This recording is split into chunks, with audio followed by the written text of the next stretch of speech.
We're going to go into the meeting of the full Board of Governors, and will you call the roll, please?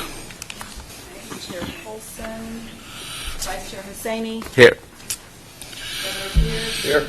Governor Carter. Here. Governor Chopra. Here. Governor Frost. Here. Governor Kuntz. Here. Governor Parker. Governor Perez. Thank you. Governor Rude. Governor Stavros. Here.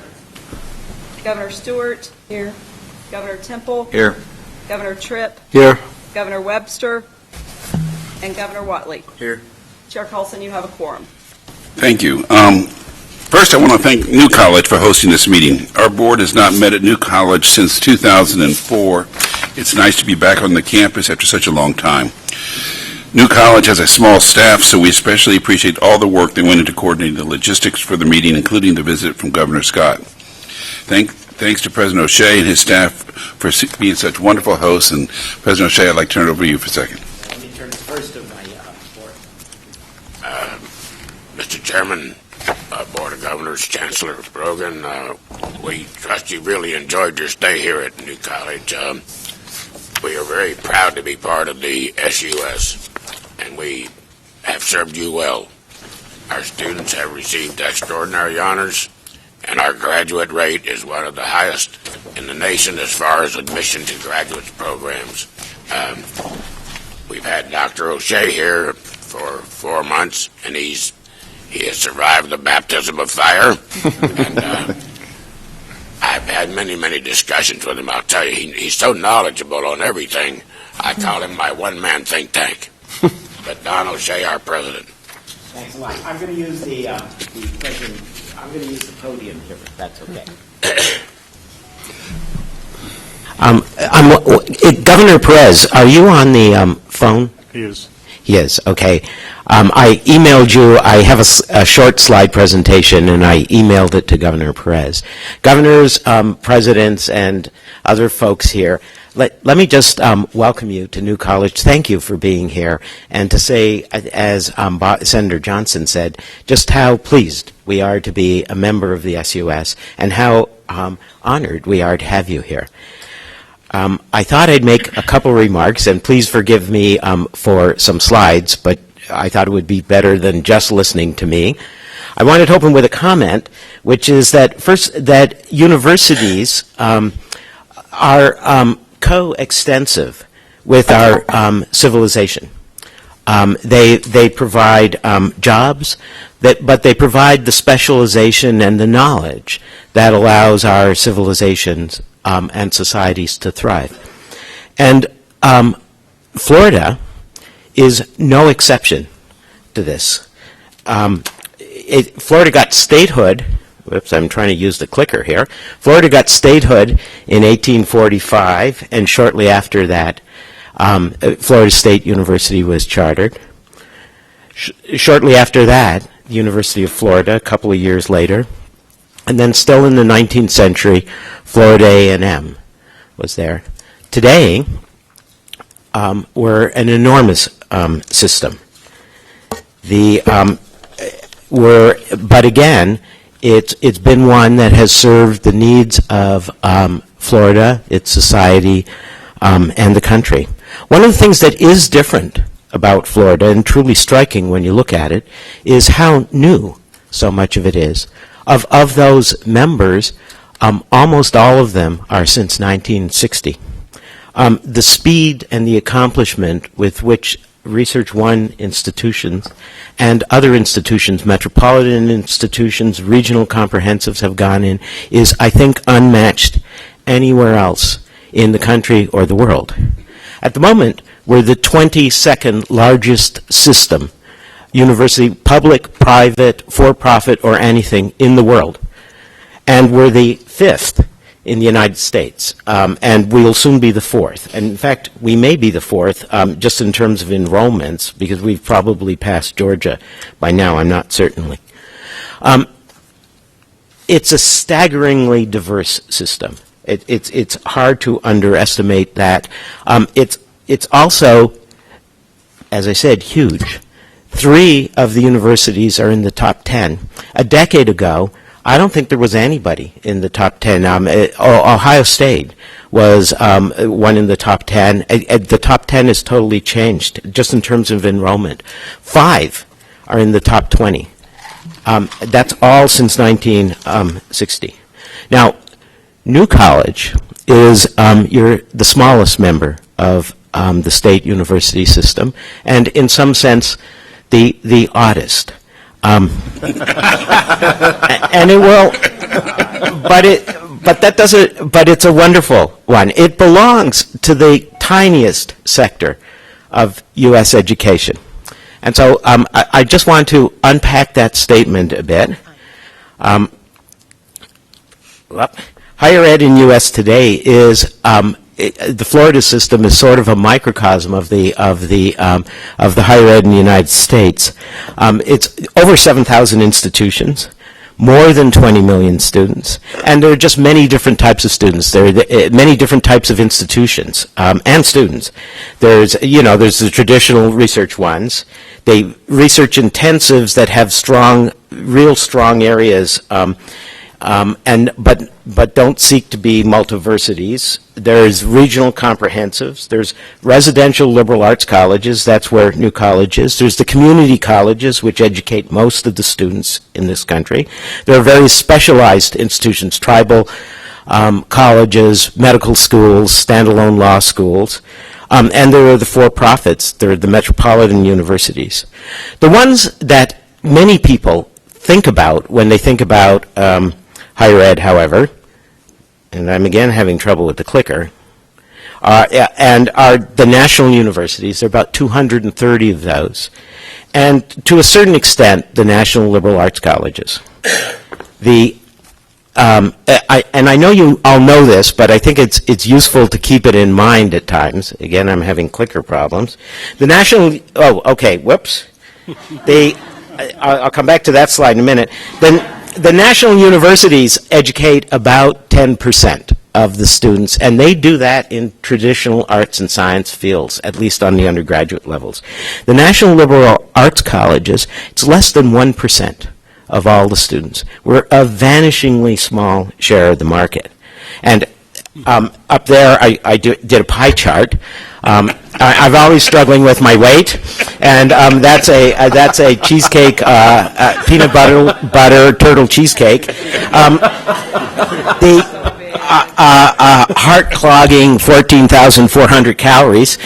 The liberal arts share of that is less than 100 calories, a piece of Melba toast. It's very tiny. That liberal arts share, however, is the least understood and the most diverse segment in American higher education, and it's the one that most outperforms its market share. And so let me again say a bit there.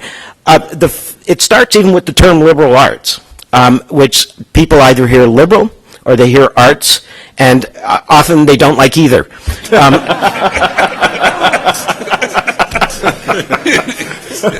And so liberal arts is really arts and sciences. Bob Johnson's been telling me I should get rid of that word liberal arts, and their small residential arts and sciences places, their curriculums are really sciences, natural sciences, social sciences, and humanities.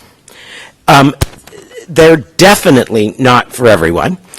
You don't, if you sort of want a large experience, to be able to sit, and this is legitimate, to be able to sit in a football stadium with 70,000 other people, the liberal arts colleges don't have that experience. We can't do some retail type things. You can't go to McDonald's and eat at the student center. There's just not enough students there. What they do have is they have superb faculty and students, and those faculty are recruited nationally. We fight with faculty that come here with the research ones, and we pull students that are really engaged in academics. They give up something to come here. The core of the learning is really the close interactions between faculty and students and between students and students. The residential experience is as important as the classroom experience. It's and in a real sense, the faculty and students, and it differs by institutions, they are the curriculum. You have a very small choice of faculty, you have a small number of students. The students and the faculty drive their own learning. The outcomes are outrageous that come out of them. They are the best education, as I say, they're not for everyone, but they are the best education that one can get anywhere at any price. Until 20 years ago, there were no liberal arts colleges outside the United States. They've now started to pop up as people have decided that what they need is American education. Let me just do a couple of things about New College, because that's the sector to which we belong. If you just look at Fulbrights, in the last decade, and I don't have this year's numbers, New College has had 52 students have Fulbrights. Just for comparison, the whole state university system has, let me see, what do we got here? 181. So what you have is you have a college with less than 1,000 students doing about 30% of the Fulbrights. And it has, so 1,000 out of 300,000, less than a third of percent of the students producing 30% of the Fulbrights. And if you look at other national scholarships, you get the same sort of numbers. It's an outproduction of the numbers. We are more expensive per student. I was just looking at the numbers that President Hitt had there. So it's about double to educate the students, but that's still a factor of couple of orders of magnitude in production. In production, if you think of students as production, how they do. Again, in STEM fields, we have and people don't think of liberal arts institutions, they are arts and sciences. The year before last, we have the highest production by percentage in the state university system. Last year, it was the second highest. This is of baccalaureates that go on in science and mathematics. We don't do engineering. And we don't do it not because we don't care about it, but we can't manage to do it well. What it also doesn't say is, if you look at some fields, for example, my field, mathematics, what's taught in our graduate schools now has been totally transformed over the last 20 years, and that in mathematics is due to New College graduate. If you look in certain areas of economics, New College graduate. Look at some other things, New College graduate. So it's even though it's a percent on a very small n, just the type of graduate that comes out and credits their experience to New College is huge. Just again, in terms of graduating, 80% of students in STEM fields go on to grad school. 30% receive an MD or PhD. People always say, and I get this all the time, and I used to get it more when I was in the private liberal arts college sector, but that the reason that liberal arts colleges, residential liberal arts colleges do so well is because they're places of great privilege. Well, that's just not true. The 30% of our students are Pell Grant recipients. And of Pell Grant recipients, those are the students that have the least capacity to pay. They're usually first-generation students. 75% of Pell Grant recipients, their family income is less than $30,000. So New College, and like some of the other state university members of the state university system, 30% are on that. Those students graduate at a rate of 77%, which is actually better than our graduation rate. And that's true. Florida Atlantic also has a large number that do very well, and so does FSU. The Pell students actually do better than the average graduation rates of the school. The national press has noticed. In U.S., we are rated fifth in public national liberal arts colleges, not in liberal arts colleges overall. That's a number that's one. It's irritating because you think, why aren't we first? But the first there is the U.S. Military Academy at West Point. The second rated one is the U.S. Naval Academy in Annapolis. The third ranked National Residential Liberal Arts College is the U.S. Air Force Academy in Colorado. And the fourth one is the Virginia Military Institute. And we're fifth. So there's two things that take away from there. One is that's not fair in those rankings, but we're really number one. And the other one is that this country chooses to educate those to whom it's going to, those people who are going to run some of the most complex enterprises in this country. And I mean the military, the various pieces of the military, which are enormously complex. They use a liberal arts education to do that. So it's an important piece. We're the 11th lowest in student debt. Student debt. Sorry, which is it's again very, very important. One of the dangers to the liberal arts sector is the cost of education there. If you saw last week's Chronicle, you would have seen some of them, their sticker prices gone over $60,000. And we're ranked fifth best value in Kiplinger's. We're behind the University of Florida. In the Princeton Review, we got in front of the University of Florida. And all those things have to be taken with a grain of salt. For the future, I want to say a bit about that. We expect to continue and want to continue as the state university system sort of alternative investment. If you kind of think of the educational portfolio as a financial portfolio, you'd always have a small share of it going into a hedge fund or something that's got that you put a small amount in, but it's got very high returns, but they're not necessarily predictable all the time. That's how we see ourselves. We do need to grow a bit, and will, but I expect we'll always be the state university system's smallest member. I think, and I think in some ways we provide a national model for a genuine public-private partnership in our sector. And I did want to say something just of,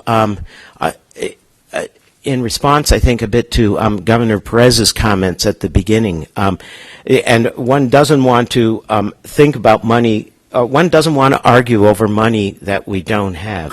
But if we were to get money, allocation of, if the state system were to get money, an allocation that's purely based on enrollment would be devastating to us, and partly because what came out was a proportion of budget, and it is more expensive for us to do to educate each student, but I think it's a worthwhile expense. I think I do want to say that we work very hard to reduce administrative expenses, and it's hard. I've got a little map here over to the side. Let me perhaps hold it up because we didn't know where to put it. But our nearest neighbors are the University of South Florida at Sarasota Manatee and Florida State University that runs Ringling and the Asolo Theater. We share a number of back office functions now with them. We have a chiller plant combined with FSU. We're really pleased about that. We've got shared counseling and wellness center services, as well as a bookstore, as well as a library with the University of South Florida. And we expect we will see more of that. Also, we're such a tiny player in some ways, but we want to play and can play and will play a larger role in the regional economy. If you look, what I did is I just pulled up a Google Maps there. And you'll see that the blue is New College, Florida. And right next to us is USF Sarasota Manatee. It's got extensive growth plans, good ones. There's Florida State University and the Asolo Theater, the Ringling, which offer some really good master's programs, some MFA programs. There's Ringling College of Art and Design, which is it's a private institution. It's one of the more interesting institutions in the nation and in Florida. It does a lot of high-end graphics. And just a little tiny bit to our north is State College of Florida, which has a large enrollment in a number of programs. We're so close that there's a real, and we don't compete. We're complementary places. There's real possibilities for exchange and for student programs that grow among the five of us, and I promise you'll see them in the years to come. I do want to end by first thanking you, and also to turn for a very brief thing to some of our students. Where are they? Here you are, Michael. While you're coming, you can see why he's our president. Number one, and number two, education after government is the highest economic engine in this whole area. Just really quickly, I wanted to introduce a few students who've taken some time out of their day. State your name, sir, for the Members of the Board of Governors, Chair Colson, Chancellor Brogan, staff members. Just really quick, if you guys can introduce yourselves. My name is Alexander Nicolo, and I'm a political science major. Hi, I'm Jarena Georgie. I'm a Latin American Studies AOC. Hi, my name is Zachary Poe, and I'm a political science international affairs AOC. My name is Cassandra Corrado. I study literature and gender studies. I'm Harrison Sherwin, and I study all the natural sciences.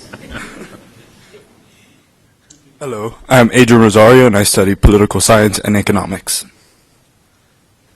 And we'll be very, very brief. We just wanted to say to the members of the board, to Chair Colson, Chancellor Brogan, and especially to the staff members of the Board of Governors, that we know you don't get to see students all the time, and all of your work is for students. I saw that firsthand, and everyone in this room knows that.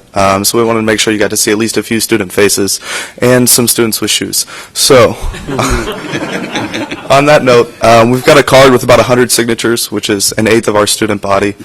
So this is a challenge to all the other universities to bring a card with an eighth of your student body signatures. And we just want to say thank you. Thank you for being here. Welcome to the New College family. We hope you enjoyed your visit, and thank you for everything you do, because it really is a thankless job. So enjoy the rest of your meeting. Thank you.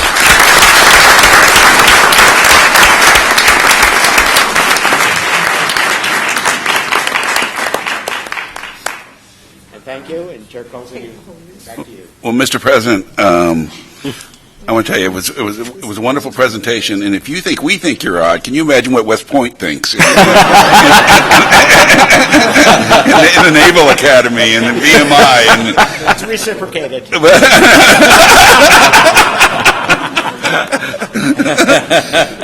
Well, we're proud that you're part of our system, and we've had a wonderful 2 days, and we had a wonderful meeting with your faculty today, and we always enjoy getting to be with your students. So, thank you for making this possible. I have just a few opening remarks before we get into the agenda of the day. We've been busy over the last 24 hours with committee meetings as well as visits from Governor Scott and Dale Brill, chair of the Blue Ribbon Task Force on the state higher education reform. I want to first thank Governor Scott for continuing to make higher education a priority. He has addressed this board at 2 of our last 3 board meetings.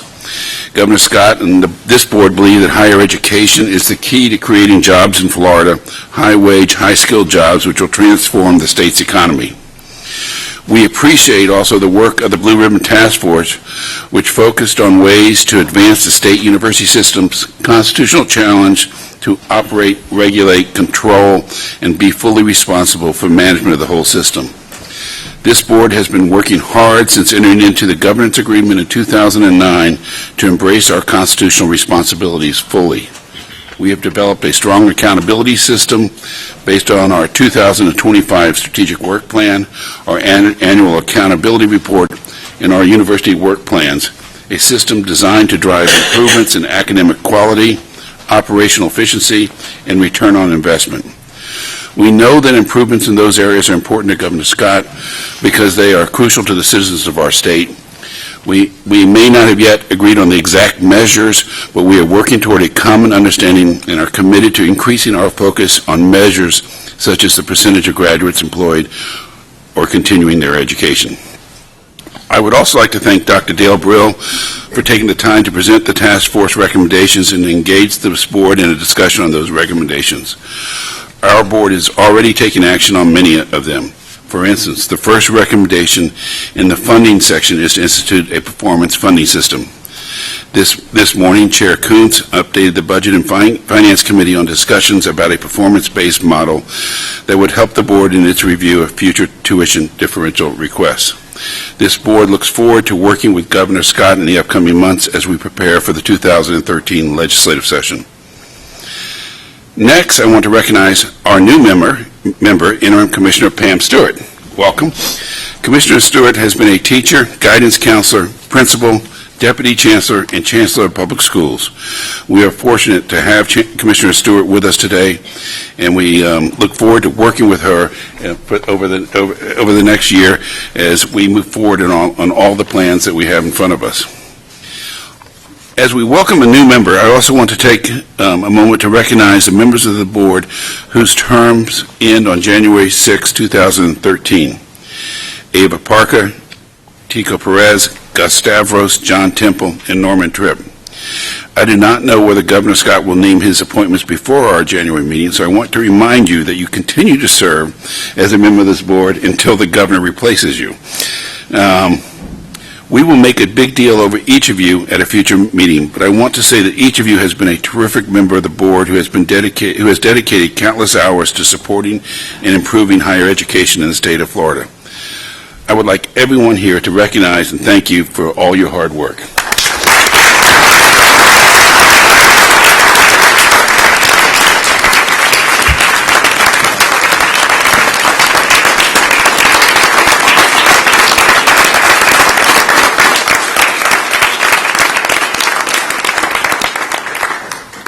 I wish Joe Caranchos was here so we could thank him for the wonderful year he gave to the Board of Governors.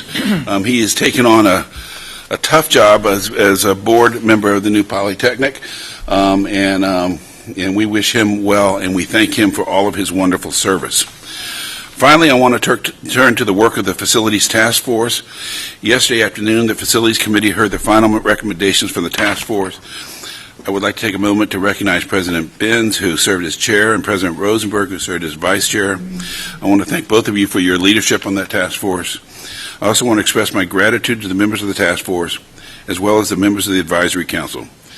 The group as a whole represented the best minds in the state, university leaders, and business representatives who have decades of experience in the finance, development, and construction of higher education facilities.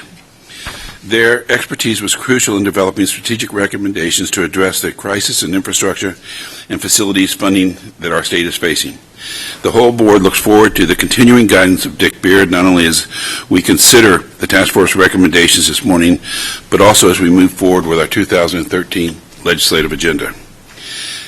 As a reminder, the report from the Parthenon Group regarding how the state could increase its online higher education opportunities is due November 16th and will come to our board for initial discussion in January.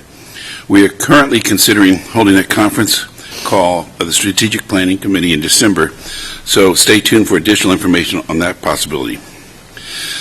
The work of the Commission on Florida Higher Education Access and Degree Attainment continues. The Commission met on September 26th to discuss whether Florida is on track to produce the number of degrees it should. The next meeting will be held on December 10th. Those are my remarks. So may I have a motion to approve the minutes of the meeting held at Florida Gulf Coast University on September 13th? We have a motion and a second. Any additions, changes, discussion? All in favor say aye. Aye. All opposed, motion passes. Chancellor. Thank you, Mr. Chairman and members. Several thoughts in no order of import. This first one is technical. We have a regulation that requires the annual approval of the university's strategic plans. We have an obligation to do that. We have been engaged, as all of you know too well, in a lot of moving parts relative to the system strategic plan, the work plans, the accountability report. It is very much our intent, working with the universities, to begin a process to try to better align the institution's strategic plans with the system strategic plans. Now, let me be clear, that is not to say the universities aren't, in terms of their priorities and their approaches, already in sync with the state university system plan. I'm talking more about the alignment of the number of years of the strategic plans lining up so that we can bring greater consistency to the process, to both assure that the institutional strategic plan is aligned with the system plan, but also to make sure that they line up appropriately. That you can't accomplish overnight because people have existing strategic plans, and for the most part they're very good. But what we would like to propose is that our January meeting we take up this issue of strategic planning consideration so that we can meet the regulatory obligation to take up and ultimately approve the existing plans so that we can satisfy that obligation, knowing some, I look at Florida Atlantic for sure, I know about, there probably are others, FSU are going to be facing SACS considerations, Southern Association accreditation issues. We want to make sure that you're not hanging out there without an approved strategic plan. So we will be bringing those forward in January, but I also wanted to caveat that with the idea that we will continue with all the other things we're doing on strategic planning to work for a timeline over time of syncing up the institution plans with the system plan. And I just wanted to bring that to your attention. And we've already begun with Jan Ignash those conversations with the institution's back room. Next, I want to say thank you to the University of South Florida for hosting what I consider to be, as do I think the participants, a very important meeting several weeks ago on the issue of medical education residencies. Graduate medical education is not only vital, it's an absolute for those who want to practice medicine, as we all know. This board and our medical schools have made this a profoundly important priority, based largely on the importance of graduate medical education and residencies, but also the knowledge that indeed Florida, as we join with a number of other large growth states in the United States, are suffering a lack of appropriate residency slots in number. So this particular meeting was called by Congresswoman Kathy Castor and I give her credit. She reached out to me on this issue. This is an issue some of you around this table have worked on over time to make sure we're keeping it on the radar screen and also bringing together our medical school folks for purposes of discussing possible remedies to this over time. It was an all-day meeting. Madam President, I think you would agree it was an outstanding group and an outstanding result because it allowed us to focus on some possibilities for increasing access to both locally homegrown residency slots in our communities, coupled with the federal government's need to continue to support additional residencies in states like Florida. As the research continues to show, where people do their medical school residency, it demonstrates that they are far more probable as it relates to staying there and then actually practicing. So without a sufficient number of those residencies, Florida's opportunity to meet our health care obligations to our growing population will be diminished over time. I'll leave this with a commercial message. I think the state's done a remarkable job of stepping up to the plate and doing its share with the creation of multiple medical schools to meet the future needs of the state of Florida, and each of the institutions who have medical schools should be commended for the high quality that they're turning out. But I also know that with that increase comes an additional need for additional residency programs. So to that end, this was a very important, informative, and I hope helpful meeting going forward. And I want to again thank President Genschaft for hosting us at Camels, which is an amazing facility with amazing technology, doing amazing things, and Congresswoman Kathy Castor for partnering to make it an important issue covered by the media with her presence there that will hopefully keep this an issue on a national level that we've got to get our arms around. It is not only Florida, it's a good number of states. I wanted to do an introduction. We have added a staff member with the Board of Governors as we continue to work with Janet Owen from the University of North Florida, who kindly, along with President Delaney, allows themselves to be our partner in legislative affairs work at the state level. We've added someone in our office who will work with us and, very importantly, with Janet and the members of the board who will be heading up our lobby effort this year. Her name is Nicole Washington, and she is our new Associate Director of Governmental Relations. Nicole will be a primary point of contact with legislative staff and other educational, governmental, and community stakeholders. She most recently served as a higher education analyst and interim budget chief in the governor's office of policy and budget. In that capacity, she was deeply involved with many budgetary and policy issues and opportunities facing education, particularly in the universities and student and financial aid. So she has really hit the ground running. She is brand new in our office, but she's already made an impact even in her first week on the job. The governor stated repeatedly to me that he wants to work more closely than ever before with his office on issues of higher education. I took that to heart and hired away one of his people. So we'll see how that's interpreted at a later date. One other redundancy, I too want to welcome Pam Stewart, and I not only do it because she's new to the board, but also because she is here. That sounds like a statement of the obvious, but I have to tell you, I've done that job. The number of boards that the Commissioner of Education in a state like Florida, by legislation, are responsible for being a part of is enormous. And trying to balance all of those along with helping to oversee one of the largest pre-K through 12 public education systems in the nation is an incredible challenge. So not only do we welcome her to the board, but we thank her for being here, and for my money, she is the interim, but it'd be okay with me if they kicked interim to the curb. She's the right person for the job. She is a longtime friend of mine and someone I've had great respect for her many years of service in the world of pre-K through 12 education. And she understands as well that what they're doing there has a huge impact on what we do here, based on the pipeline of readied students. Lastly, I too want to say thank you to those members of the board who are or may be rotating off.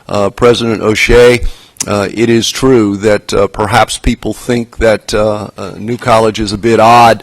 There are many chancellors in state university systems across the country, and I share that commonality with you in that many of these people think out of all of them, I myself am a bit odd.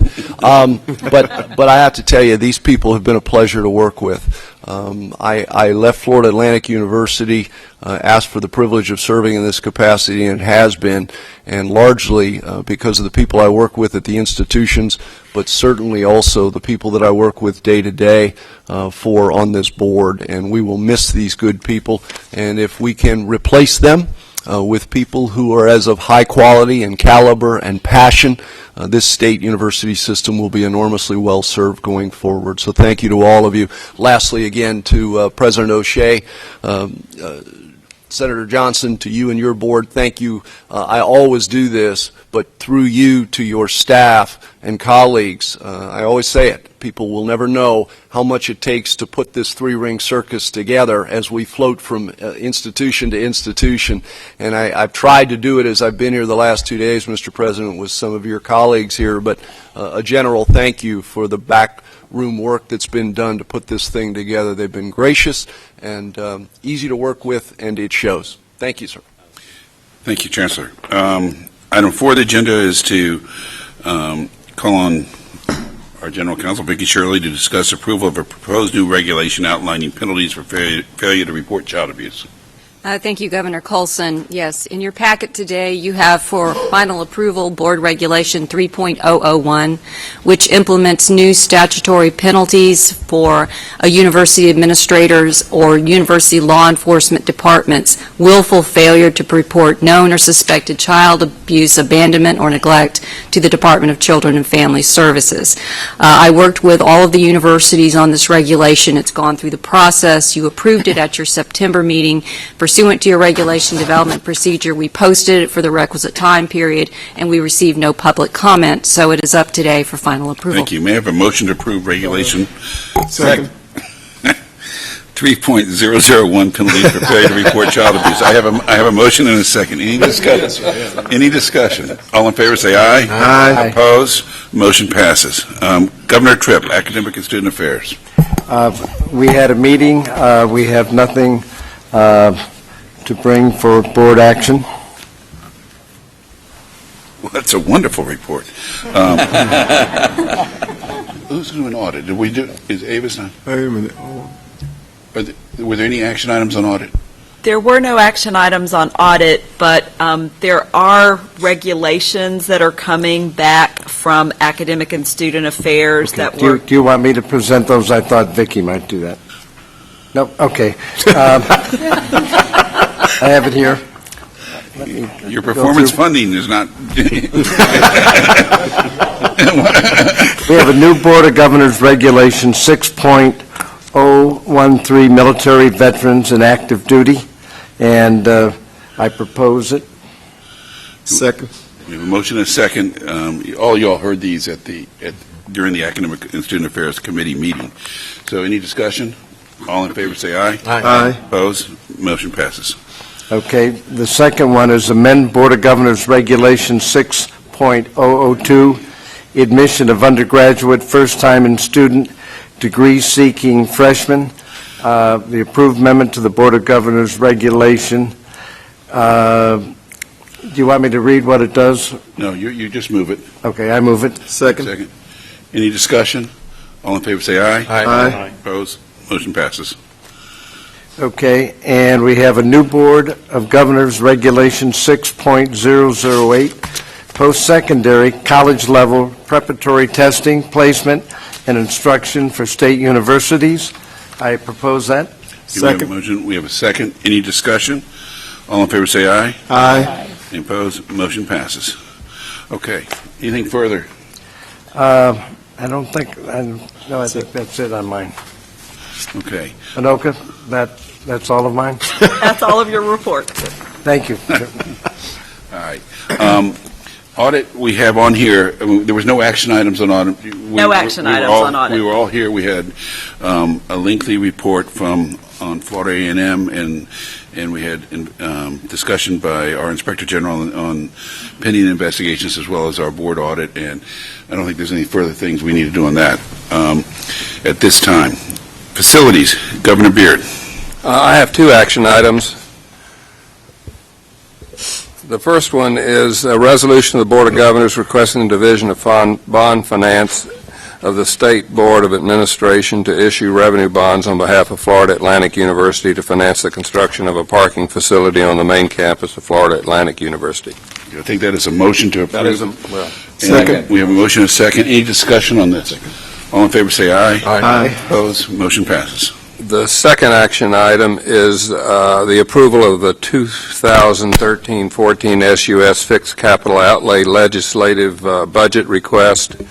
And if you would like, that's four items: $200 million for CITF funding, $50 million for maintenance, $100 million for the Cortellis request, and $32 million for debt service for the CITF funding. We take that as a motion. Take that as a motion. Second.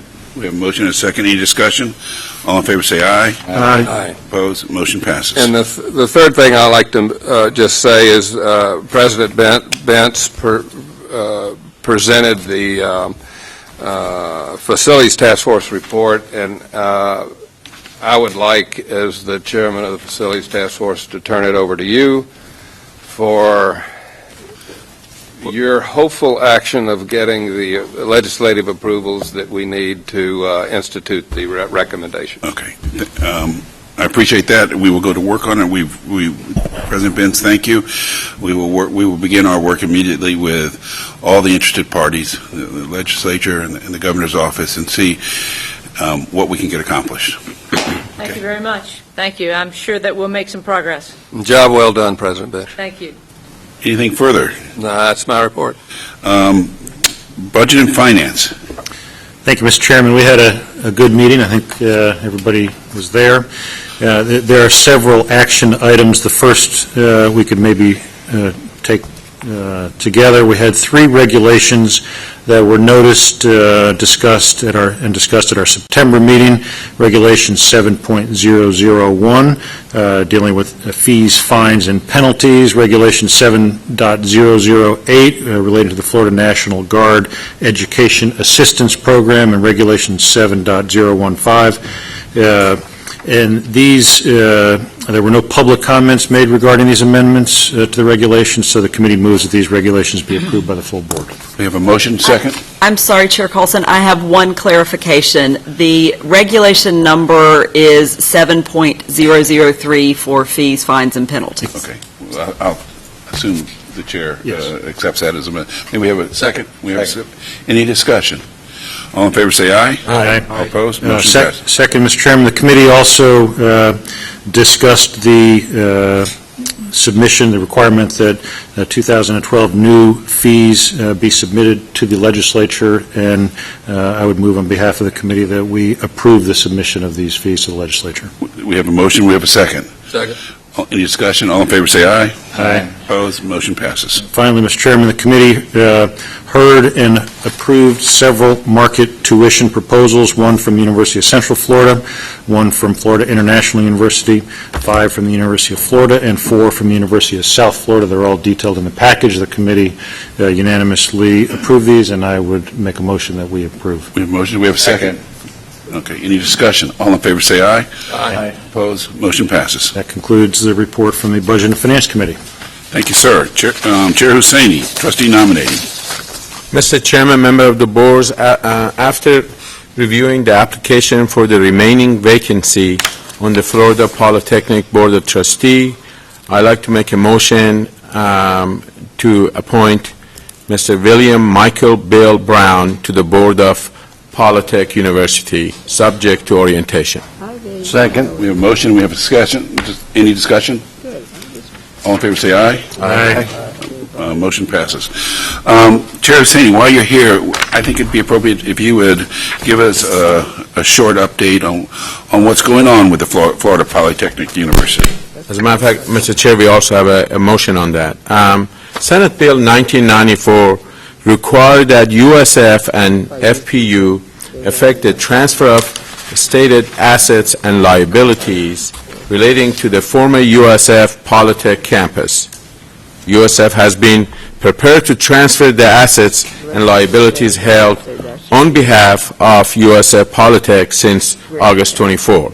Board of Governors and staff have reviewed numerous legal documents, financial spreadsheets associated with construction and operations, and physically verified assets greater than $5,000 in an effort to assist in the transfer. On October 24th, the Florida Polytechnic Board of Trustees voted to accept the transfer of assets and liabilities and delegated authority to Chair Goodell to take such an action necessary to complete the transfer. Notwithstanding the transfer, under the documents, USF is entitled to continue using certain assets needed in connection with the teach-out of students enrolled in USF Lakeland, who will remain with USF until the teach-out is complete. The parties will review what teach-out assets are needed each 6 months, and unneeded assets will be relinquished back to FPU. Post-closing, the parties have agreed to several undertakings. First, USF has agreed to provide an annual budget to FPU of estimated costs and expenses related to the teach-out for the next year.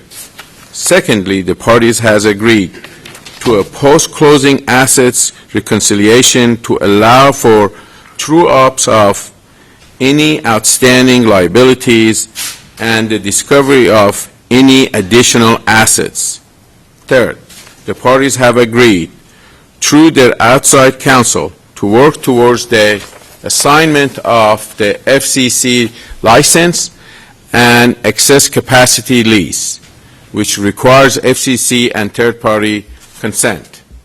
Fourth, the Florida Industrial and Phosphate Research Institute has requested and obtained FPU's consent to remain affiliated with USF until FPU can become an accredited institution. Finally, USF has agreed to continue its efforts to obtain donor consent for the transfer of funds held on behalf of USF Polytechnic in the USF Foundation.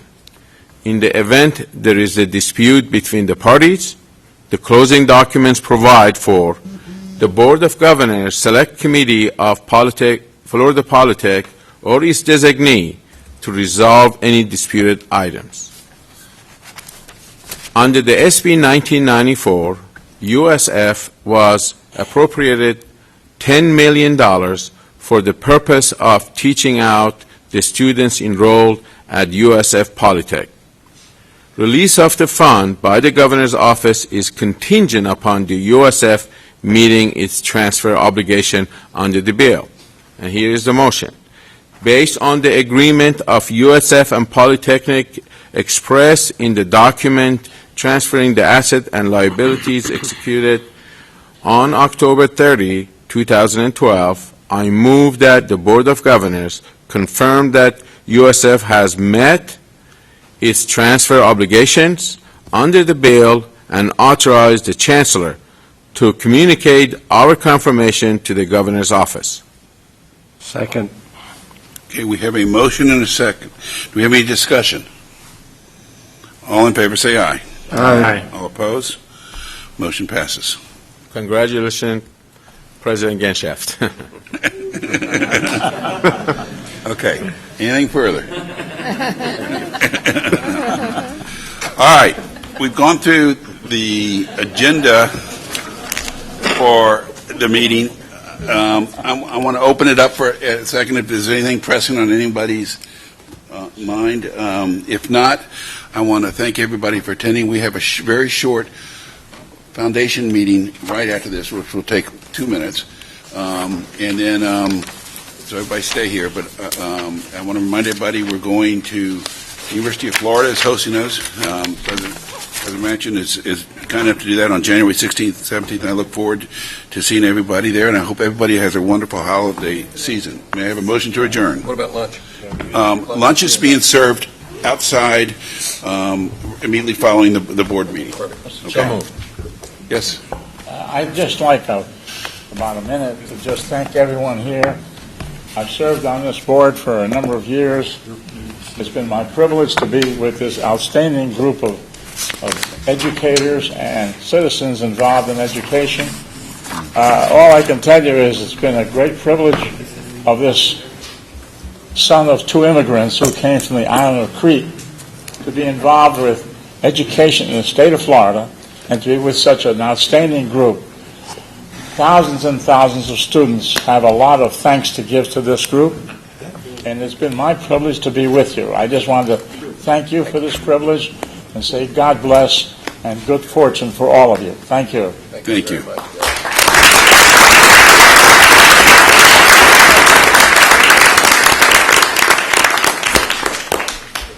Okay, if may I have a motion to adjourn? So moved. Second. All in favor, say aye. We're out. We're adjourned. Thank you.